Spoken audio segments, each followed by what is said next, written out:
Duje, na ga sakonka ka ban cin hanci. Da zan karba amma yanzu na fasa saboda ka makara. To abin alheri dai ba a makara. Haka ne? To me yasa ka kawo min cin hanci har gida? Ka san wannan dai ya sha bambanci da mutane suna kan layi ka dinga ba su naira 5 naira 10 domin su zaɓe ka. Ok, to ka san kuwa cewa gwamnan jihar Maiduguri yana so ya tona muku asiri. Idan bai canja rawarsa ba, to ina ganin yana da matsala. To naji, yanzu zaɓe na gaba idan ba kai ka ci zaɓe ba, yaya za ka yi? Idan wani ya ci zaɓe ba ni ba, Allah ya kiyaye. A duba Allah, a ji tsoron Allah, a tuna fa za a mutu a je a tarar da Allah.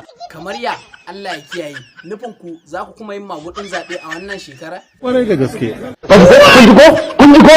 Wallahi wa inna ilaihi raji'un. Ok, to ni dai yanzu an ce za ka bani cin hanci domin in daina faɗar gaskiya. To ba na so saboda ka makara. Ko kuwa ana makara abin alheri. Abin alheri ba a makara. Ok, to naji zan karɓa amma sai na yi tambaya.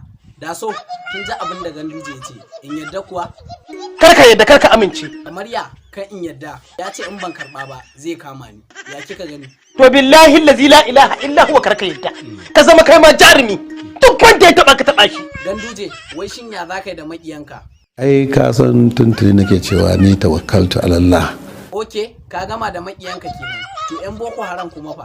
Ina ganin kama an yi maganin su domin jami'an tsaro yanzu za su tsaya aiki sosai. Mr. President, ka ji abin da Ganduje ce, wai ya yi maganin 'yan Boko Haram.